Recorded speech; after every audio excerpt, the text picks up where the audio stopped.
Concernant tous les joueurs, vous évoquez le cas Messoussa. Regardez les statistiques, il fait partie des joueurs offensifs. Je crois que c'est le deuxième joueur offensif qui a le plus de temps de jeu, attaquant je parlais, attaquant. Après Andy Delors qui est arrivé tardivement dans ce début de saison. Donc Messoussa a été le joueur le plus utilisé. Après ça fait partie des choix. Au TP Mazembe, j'avais voyagé avec 24 joueurs.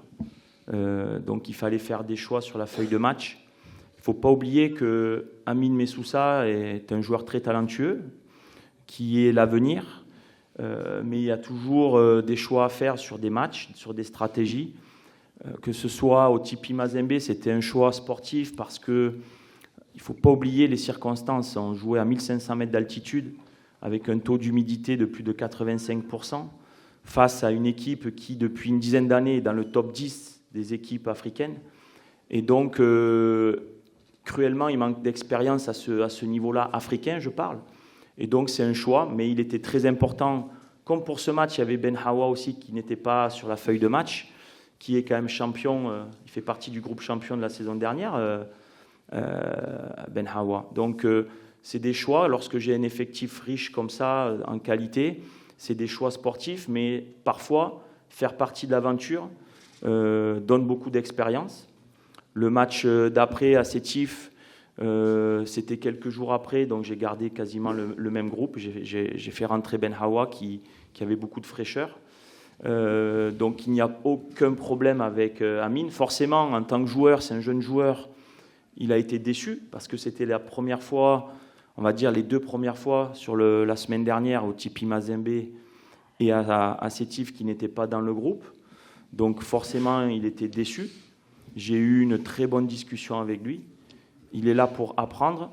La consigne était très claire lorsqu'on a pris Amine de Lille. J'ai entraîné Lille, le LOSC, donc je connais très bien les dirigeants. Lorsqu'on a recruté Amine, c'était très clair que il a signé 3 ans. C'est un joueur pétri de talent, mais qui n'est pas encore un joueur fini. C'est un jeune joueur. Il est arrivé, il avait 19 ans et demi au club. Il faut encore qu'il travaille. Et donc, c'est un joueur qui, je pense, est l'avenir parce qu'il est pétri de talent. Il respire le football. Mais il a encore beaucoup de travail à faire. Il le sait. Et donc, voilà, c'est des choix. Il faut aussi, en tant que coach, parfois, préserver et protéger ses joueurs parce que peut-être le lancer dans le bain au TP Mazembe aurait été difficile. On a vu le match qu'il a pu faire à Renchla. Il a été combatif. Mais c'est des matchs difficiles où il faut être prêt. Et comme j'ai dit, parfois, vivre avec le groupe, vivre l'aventure au bord du terrain, sur le banc ou dans les tribunes, c'est déjà ressentir cette atmosphère.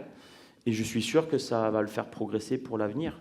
Mais comme je vous ai dit, ce n'est pas un cas isolé, c'est des choix. Après, dans la presse, ils disent chaque fois j'ai écarté un tel, j'ai écarté un tel. Dans la stratégie de communication, on décide parfois de ne pas communiquer pour ne pas donner aussi trop d'indices aux adversaires. Mais il n'y a aucun joueur qui n'est écarté du groupe. J'ai aujourd'hui 27 joueurs pro plus des jeunes. Tous les week-ends, c'est 20 joueurs qui doivent être sur la feuille de match.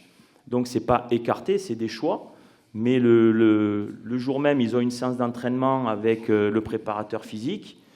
Et puis le lendemain, ils reprennent, ils travaillent pour gagner leur place dans les 20, tout simplement. Mais aujourd'hui, j'ai aucun problème avec n'importe quel joueur. Ils sont tous aptes. C'est après des choix.